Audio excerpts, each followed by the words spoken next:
नमस्कार मित्रों, बरबड़ academy YouTube channel पर आपका हार्दिक स्वागत अभिनंदन है। मैं श्यामलाल आपका हार्दिक स्वागत अभिनंदन करता हूं। देखिए मित्रों, आज मैं कुछ राजस्थान जीके से संबंधित नए तथ्य लेकर आपके सामने फिर से उपस्थित हुआ हूं। देखिए, राजस्थान में सागरमल गुफा का संबंध जैसलमेर जिले से है और इन्होंने जो पुस्तक लिखी थी उसका नाम है गुंडा राज।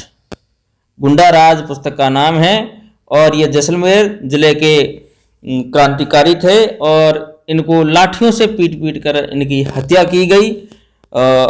कई बार परीक्षा में सागरमल गोपा के बारे में सवाल आता है। दर्दनाक तरीके से इनकी हत्या की गई उस समय, और इसकी पुस्तक का नाम है गुंडा राज। ये ध्यान रखें दोस्तों। आगे मैं बात करना चाह रहा हूँ गौतमेश्वर धाम के बारे में दोस्तों। तो गौतमेश्वर धाम है वो प्रतापगढ़ जिले में स्थित है। यहाँ भगवान शिव का मंदिर है दोस्तों। शिव की यहाँ पूजा होती है गौतमेश्वर के रूप में। ये प्रतापगढ़ जिले में स्थित है। आगे ध्यान रखें दोस्तों, कायलाना के बारे में बात करना चाह रहा हूँ। कायलाना है जोधपुर जिले की एक झील है और जोधपुर के शासक हुए थे प्रताप सिंह। सवाई प्रताप सिंह हुए थे। प्रताप सिंह जी ने इस झील का निर्माण कराया और यह जोधपुर जिले के पेयजल के लिए है। जोधपुर जिले के पेयजल के लिए है और इसमें इंदिरा गांधी लिफ्ट कैनाल का पानी आता है और जवाई बांध का पानी आता है दोस्तों। ध्यान में रखें, जवाई बांध का पानी इसमें आता है और इंदिरा गांधी लिफ्ट कैनाल का पानी इसमें आता है। दो नहरों का इसमें पानी आता है और जोधपुर में ये स्थित है। नाम कायलाना है और प्रताप सिंह के समय में इसका निर्माण हुआ है दोस्तों। ध्यान रखें। आगे मैं कालबेलिया नृत्य के बारे में बात करने जा रहा हूं। तो कालबेलिया नृत्य को सन 2010 में यूनेस्को की विश्व धरोहर में शामिल किया है। ये सवाल कई बार पूछा जाता है, कालबेलिया नृत्य को विश्व धरोहर में कब शामिल किया गया? तो 2010 में शामिल किया दोस्तों। इतना आप ध्यान रखें। और कालबेलिया में गुलाबो एक हुई थी, गुलाबो नर्तकना, उसने विश्व में अपनी ख्याति प्राप्त की है और कालबेलिया नृत्य को ऊपर उठाया है। ये आप ध्यान में रखें। आगे मैं ओखा बावड़ी के बारे में बात करने जा रहा हूं। तो ओखा बावड़ी नहीं, ओखा रानी का महल है। ओखा रानी के महल के बारे में बात करना जा रहा हूं। ये अचलगढ़ में है, सिरोही अचलगढ़ में है। और अचलगढ़ देखो, सिरोही अरावली पर्वतमाला की चोटी का नाम है अचलगढ़, ठीक है ना। तो इस चोटी पर ओखा रानी का महल बना हुआ दोस्तों। ध्यान में रखें, सिरोही के अरावली पर्वतमाला की चोटी अचलगढ़ है। अचलगढ़ चोटी पर ओखा रानी का महल बना हुआ है। बहुत अच्छा प्रश्न है दोस्तों, ध्यान में रखें, परीक्षा में आने लायक है। आगे मैं बात करूं उदयपुर से संबंधित, उदयपुर लेके जा रहा हूं आपको। उदयपुर जगदीश मंदिर की स्थापना महाराणा जगत सिंह द्वारा 1651 में की गई दोस्तों। बहुत अच्छा प्रश्न है, बहुत ही अच्छा प्रश्न है। जगदीश मंदिर की स्थापना महाराणा जगत सिंह ने 1651 में की गई। अभी द्वितीय श्रेणी अध्यापक भर्ती परीक्षा में ऐसा एक प्रश्न पूछा गया था दोस्तों, ध्यान में रखें। अब मैं बात करूं फलोदी लटियाल माता के बारे में। तो फलोदी में लटियाल माता का मंदिर स्थित है। फलोदी तहसील है, उपखंड जिला मजिस्ट्रेट कार्यालय है और यह जोधपुर जिले में दोस्तों स्थित है। जोधपुर जिले में फलोदी व लटियाल माता का भव्य मंदिर है, ठीक है ना। यह आप दोस्तों ध्यान में रखें। ब्राह्मणों और पाली वालों की कुल देवी फलोदी लटियाल माता। आगे जगदीश मंदिर, जो अभी पीछे छूट गया तथ्य, जगदीश मंदिर सपनों से बना मंदिर भी कहते हैं। बहुत सुंदर बनाया गया मंदिर है। महाराणा जगत सिंह ने बनाया था 1651 में और इस मंदिर को सपनों से बना मंदिर की भी संज्ञा दी गई है क्योंकि बहुत ही अच्छा और सुंदर तरीके से बनाया गया मंदिर है दोस्तों। ध्यान में रखें। आगे अरावली की ओर लेके जा रहा हूं आपको। अरावली क्षेत्र में मरुस्थलीय विस्तार को रोकने के लिए जो एक पौधा लगाया जा रहा है, उस पौधे का नाम है होहोबो। होहोबो प्रजाति का पौधा है जिसमें ईंधन का तेल निकाला जाता है और रेगिस्तान को रोकने के लिए इस पौधे को लगाया जा रहा है। ध्यान रखें दोस्तों। आगे मैं बात करूं मेवाड़ का हरिद्वार किसको कहा गया है? तो मेवाड़ का हरिद्वार मातरकुंडिया को कहा गया है। मातरकुंडिया चित्तौड़गढ़ में है दोस्तों। ध्यान में रखें, मातरकुंडिया को मेवाड़ का हरिद्वार कहा गया है।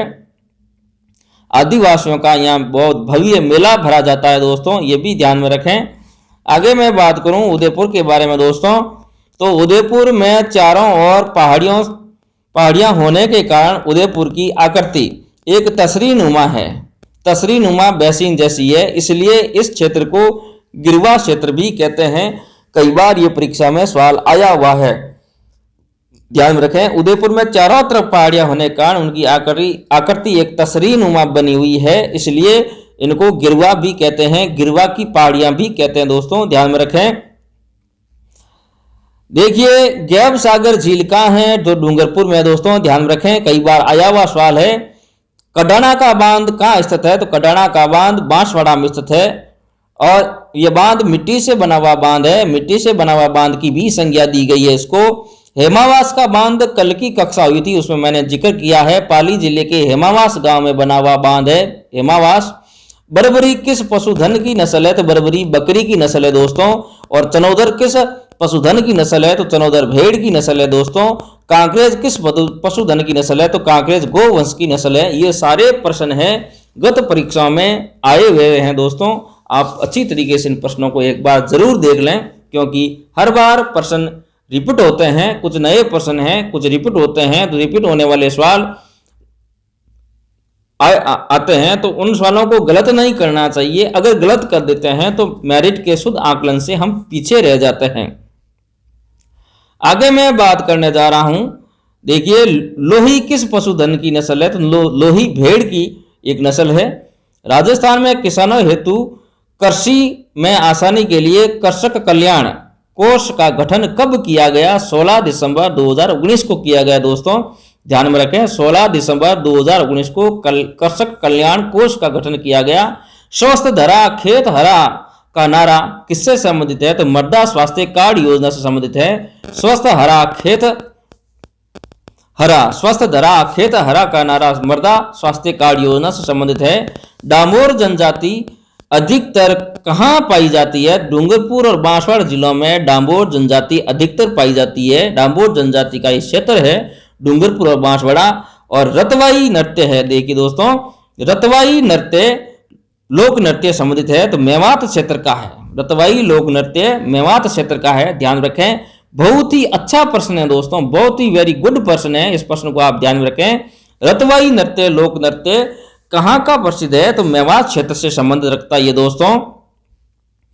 आगे मैं बात करूं, देखिए दोस्तों टॉडगढ़ रावली वन्य जीव अभ्यारण्य कहां स्थित है, तो 3 जिले इसमें कवर होते हैं, पाली, अजमेर और राजसमंद दोस्तों। राजसमंद, पाली, अजमेर और राजसमंद 3 जिलों में अरावली टॉडगढ़ रावली वन्य जीव अभ्यारण्य विस्तृत है दोस्तों।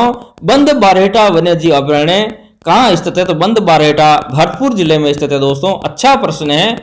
बस्ती वन्य जीव अभ्यारण्य कहां है, तो बस्ती वन्य जीव अभ्यारण्य चित्तौड़गढ़ जिले में दोस्तों, ध्यान रखें। बंद बारहेटा वन्य जीव अभ्यारण्य हो गया भरतपुर जिले में दोस्तों। तालाब शाही झील कहां स्थित है, तो तालाब शाही झील धौलपुर में। बहुत अच्छा, वेरी गुड प्रश्न दोस्तों, आया हुआ क्वेश्चन है। तालाब शाही झील कहां स्थित है, तो धौलपुर में स्थित है दोस्तों, ध्यान में रखें। आगे मैं बात करने जा रहा हूं ग्रियर्सन के बारे में दोस्तों, तो ग्रियर्सन ने किस बोली को भीलों की बोली की संज्ञा दी, वागड़ी बोली को ग्रियर्सन ने भीलों की बोली बताया है। बहुत अच्छा प्रश्न है, कई बार यह सवाल पूछा गया है। प्रधानमंत्री कुसुम योजना, प्रधानमंत्री कुसुम योजना के तहत भारत में पहला सौर ऊर्जा संयंत्र कहां स्थापित किया, भालोजी जयपुर में स्थापित किया। बहुत अच्छा प्रश्न है दोस्तों, भालोजी जयपुर में स्थापित किया गया प्रधानमंत्री कुसुम योजना के तहत। रॉकी पर्वत की सर्वोच्च चोटी कौन सी है, एल्बर्ट चोटी है रॉकी पर्वत की।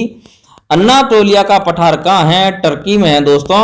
न्यूनतम जनसंख्या वाले राजस्थान के निम्नलिखित 3 जिलों जनगणना 2011 के अनुसार सही बढ़ता क्रम कौन सा है, तो सबसे कम जनसंख्या 2011 में गणना के अनुसार जैसलमेर, उसके बाद में प्रतापगढ़ और उसके बाद में सिरोही। आगे मैं बात करूं दोस्तों अनहैप्पी इंडिया पुस्तक के लेखक कौन है, तो लाला लाजपत राय है अनहैप्पी पुस्तक लेखक, अनहैप्पी इंडिया पुस्तक के लेखक है लाला लाजपत राय। सुभाष चंद्र इंडियन स्ट्रगल पुस्तक के लेखक कौन है, सुभाष चंद्र बोस। खेरी किस पशुधन की नस्ल है, खेरी भेड़ की है दोस्तों। सोनाड़ी किस पशुधन की नस्ल है, सोनाड़ी भेड़। सांचोरी किस पशुधन की नस्ल है, सांचोरी गाय। और मैसाणा किस पशुधन की नस्ल है, मैसाणा भैंस से संबंधित दोस्तों, ध्यान में रखें। संत रामानुजाचार्य किस मत या संप्रदाय से संबंध रखते हैं? विशिष्टाद्वैतवाद से संबंध रखते हैं दोस्तों। संत मध्वाचार्य किस मत या संप्रदाय से संबंध रखते हैं? द्वैतवाद से संबंध रखते हैं। संत निम्बारक किस संप्रदाय से संबंध रखते हैं? द्वैतवाद से संबंध रखते हैं दोस्तों।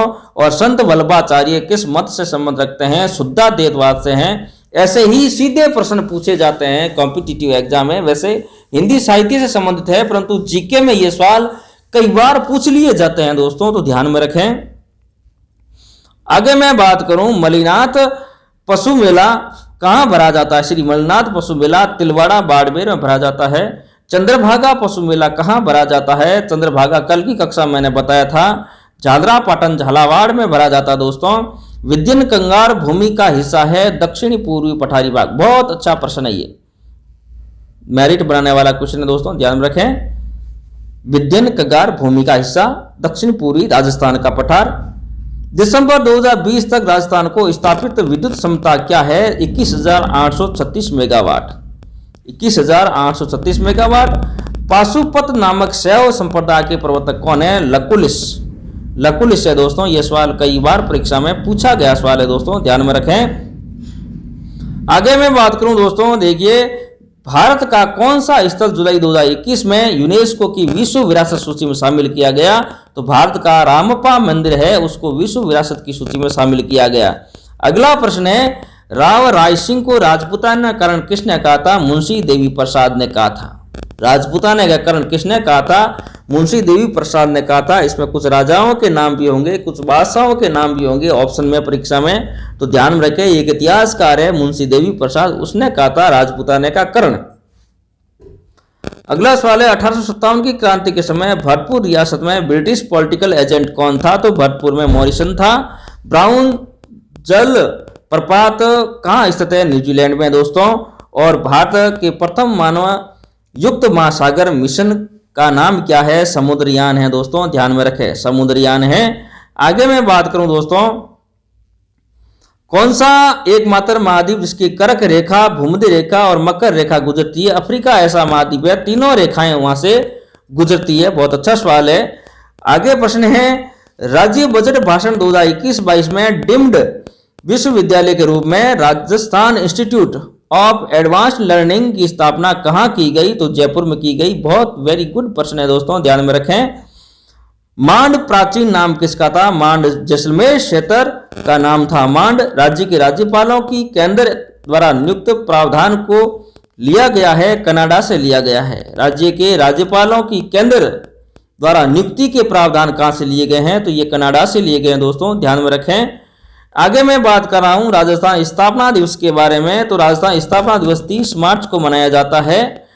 आपको भली बात ये पता है, और सवाल कई बार परीक्षा में बार बार ये पूछा जाता है। राजस्थान में जिला आयोजना समिति में कितने सदस्य हैं? आयोजना समिति में 25 सदस्य दोस्तों, ध्यान में रखें। अजमेर राजस्थान का छठा संभाग कब बना था? तो 1987 में छठा संभाग बना था। अगला प्रश्न है, राज्य महिला आयोग के अध्यक्ष पर कौन आसीन नहीं रहा है? कांता खतूरिया, तारा भंडारी, लाड कुमारी जैन और गिरजा व्यास। गिरजा व्यास नहीं रही है दोस्तों, ध्यान में रखें। ये सवाल 3-4 बार परीक्षा में पूछ लिया है। एक बार पटवारी में भी पूछा है, ग्राम सेवक में भी पूछा है, तो इसमें गिरजा व्यास ये नहीं है। जिला आपदा प्रबंधन प्राधिकरण का अध्यक्ष कौन होता है? तो इसका देखिए हमेशा जिला कलेक्टर होता है। जिला आपदा प्रबंधन प्राधिकरण अध्यक्ष हमेशा जिला कलेक्टर होता है। आगे मैं बात करूं दोस्तों, राजस्थान स्थापना दिवस 30 मार्च और राजस्थान जिला आयोजना समिति रिपीट हो गए हैं 25, और अजमेर राजस्थान का छठा संभाग 1987, और इसमें गिरजा व्यास है वो नहीं रही है, और जिला आपदा प्रबंधन प्राधिकरण का अध्यक्ष हमेशा जिला कलेक्टर होता है दोस्तों, ध्यान में रखें। मुख्य सचिव राजस्थान के संदर्भ में राज्य का सर्वोच्च प्रशासनिक अधिकारी होता है दोस्तों, ध्यान में रखें। मुख्य सचिव देखिए, प्रथम मुख्य सचिव के राधा कृष्ण रहे राजस्थान के। वर्तमान मुख्य सचिव है उषा शर्मा। पहली महिला मुख्य सचिव रही है कुशल सिंह, और दूसरी महिला मुख्य सचिव रही है उषा शर्मा। सबसे लंबे कार्यकाल वाले मुख्य सचिव रहे हैं भगवत सिंह मेहता दोस्तों, ध्यान में रखें। और प्रथम राजधानी मुख्य सचिव रहे हैं भगवत सिंह मेहता। सर्वाधिक मुख्यमंत्रियों के साथ कार्य करने वाले मुख्य सचिव रहे हैं विपिन बिहारी लाल माथुर। विपिन बिहारी लाल माथुर रहे हैं, सर्वाधिक कार्यकाल तक रहे हैं। एकमात्र एससी के मुख्य सचिव अनुसूचित जाति के मुख्यमंत्री रहे हैं निरंजन कुमार आर्य। निरंजन कुमार आर्य एससी के मुख्य सचिव रहे हैं, ये आप ध्यान में रखें। आगे मैं राजीव गांधी से संबंधित कुछ तथ्यों को लेकर आया हूं। National Rajiv Gandhi rural mobile medical unit स्थापना 2008 में हुई। ग्रामीण क्षेत्र में 2 मेडिकल वाहन के माध्यम से स्वास्थ्य सेवा उपलब्ध करवाना इनका काम है। राजीव गांधी कृषक साथी योजना 2009 में शुभारंभ हुई। यह कृषि कार्यों के संलग्न किसान मजदूर की मृत्यु पर 2 लाख रुपए का मुआवजा देने के लिए बनाई गई। राजीव गांधी पर्यावरण संरक्षण पुरस्कार है वो 5 जून 2012 से शुरू किया गया। दोस्तों ध्यान में रखें। राजीव गांधी से संबंधित और प्रश्न है, देखिए राजीव गांधी करियर पोर्टल है, उसकी शुरुआत 2019 में हुई। दोस्तों 9वीं और 10वीं कक्षा ऑनलाइन करियर मार्गदर्शन इसमें दिया जाता है। राजीव गांधी जल संचयन योजना कब शुरू हुई? 20 अगस्त 2019 को शुरू हुई। जल संरक्षण को बढ़ावा देने के लिए शुरू हुई। दोस्तों अगला है Rajiv Gandhi scholarship for academic excellence, ये 5 अक्टूबर 2021 को शुरू हुई। सरकारी खर्चे पर प्रतिवर्ष 200 युवकों को विदेश में उच्च शिक्षा के लिए भेजना, इसका नाम है Rajiv Gandhi scholarship for academic excellence नाम दिया गया है और ये 5 अक्टूबर 2021 को शुरू हुई है। दोस्तों ध्यान में रखें। राजीव गांधी किसान बीज उपहार योजना शुरू हुई 2022-23 में। दोस्तों राजीव गांधी खेल रत्न अवार्ड शुरू हुआ 29 मई 2022 को राजस्थान सरकार द्वारा घोषणा की गई। और राजीव गांधी ग्रामीण ओलंपिक खेल अभी हुए थे 2022 में, तो 29 अगस्त 2022 से 19 अक्टूबर 2022 तक चले हैं। बहुत अच्छा सवाल है, प्रत्येक अभी परीक्षा में पूछा गया। फर्स्ट ग्रेड स्कूल शिक्षा में भी पूछा गया, संस्कृत व्याख्याता परीक्षा में भी पूछा गया और द्वितीय श्रेणी अध्यापक भर्ती परीक्षा में भी पूछा गया। कई और परीक्षा हुई थी उसमें भी पूछा गया, तो आगामी परीक्षा में ये सवाल पूछने लायक है। दोस्तों तो राजीव गांधी ग्रामीण ओलंपिक खेल है वो 29 अगस्त 2022 से 19 अक्टूबर 2022 तक चले। कुल 6 खेल इसमें शामिल किए गए। प्रथम स्थान इसमें हनुमानगढ़ को मिला, द्वितीय स्थान इसमें चूरू को मिला। दोस्तों ये ध्यान में रखें। राजीव गांधी शहरी ओलंपिक खेल 26 जनवरी 2023 से 28 फरवरी 2023 तक चले। कुल इसमें 7 खेल शामिल किए गए। राजीव गांधी नॉलेज और इनोवेशन हब का स्थापित है जोधपुर कोटा, ध्यान में रखें। राजीव गांधी फिनटेक यूनिवर्सिटी जोधपुर में है। दोस्तों Rajiv Gandhi centre of advance technology RCAT Jaipur में है। दोस्तों ध्यान में रखें, ये सवाल पूछे जाते हैं कई बार परीक्षा में। आज दोस्तों इतना ही। अगली कक्षा में कुछ नए तथ्य फिर से लाने की कोशिश करूंगा। मुझे इजाजत दीजिए। नमस्कार, धन्यवाद। दोस्तों इस चैनल को ज़्यादा से ज़्यादा आप लाइक करें, शेयर करें, कमेंट करें। मैं आपका अति आभारी रहूंगा। नमस्कार, धन्यवाद।